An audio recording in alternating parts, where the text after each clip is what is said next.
السلام علیکم ورحمۃ اللہ وبرکاتہ۔ آج میں آپ لوگوں کو حضرت شعیب علیہ السلام کے بارے میں بتاؤں گی۔ حضرت شعیب علیہ السلام اللہ کی طرف سے بھیجے ہوئے نبی تھے۔ آپ مدین میں رہتے تھے۔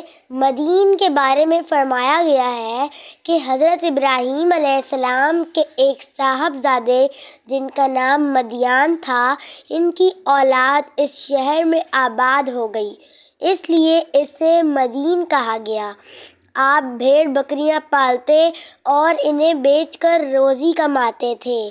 آپ علیہ السلام اللہ کی عبادت میں رات دن مصروف رہتے، لوگوں میں تبلیغ کرتے۔ حضرت شعیب علیہ السلام کی قوم میں بہت سی برائیاں تھیں۔ وہ جھوٹ بولتے، لوگوں کا حق غصب کرتے، کمزوروں کا مال چھین کر اپنا پیٹ بھرتے، بتوں کی پوجا کرتے، زمین پر فساد برپا کرتے، ناپ تول میں کمی کرتے، جس کسی کو کوئی چیز دینا چاہتے تو کم دیتے، جب کسی سے کچھ لینا ہوتا تو زیادہ سے زیادہ وصول کرتے۔ اس گمراہ قوم کو راہ راست پر لانے کے لیے اللہ نے حضرت شعیب علیہ السلام کو مبعوث فرمایا۔ آپ علیہ السلام لوگوں کو نیک عمل کرنے کی تلقین کرتے، جب کسی سے بات کرتے تو اچھے اور سلجھے ہوئے انداز میں کرتے۔ آپ جب وعظ و نصیحت کرتے تو اس طرح کرتے کہ معمولی سمجھ رکھنے والا بھی متاثر ہوئے بغیر نہیں رہتا۔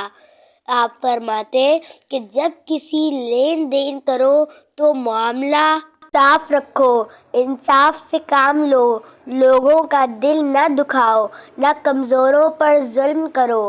آپ علیہ السلام فرماتے، اے قوم، اللہ تعالیٰ کی بندگی کرو، اس کے سوا تمہارا اور کوئی معبود نہیں۔ ناپ اور تول میں تم کو آسودہ دیکھنا چاہتا ہوں، میں آنے والے عذاب سے ڈرتا ہوں۔ قوم کے سردار آپ علیہ السلام سے کہنے لگے کہ اے شعیب علیہ السلام، مال ہمارا ہے، چاہے ہم تول میں کم کریں یا زیادہ، یہ ہماری مرضی ہے، تم کو ہمارے ناپ تول سے کیا کام ہے؟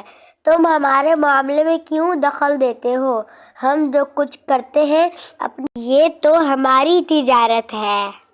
آپ علیہ السلام قوم کی باتیں سن کر فرماتے، اے قوم، ایسی باتیں نہ کرو، یہ تو سراسر اللہ کی نافرمانی ہے۔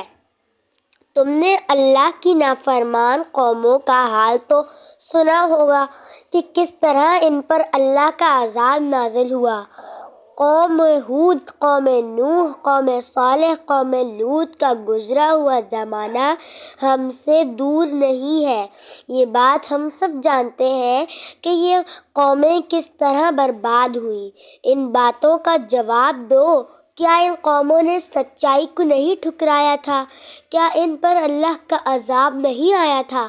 اگر تم نے بھی سچائی کو ٹھکرا دیا تو تم بھی پچھلی قوموں کی طرح عذاب میں گرفتار ہوگے۔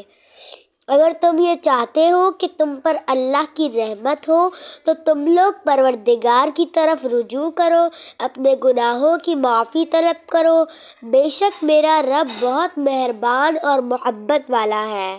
کہ کیا ہوا یہ جاننے کے لیے پارٹ 2 کا کل تک ویٹ کریں۔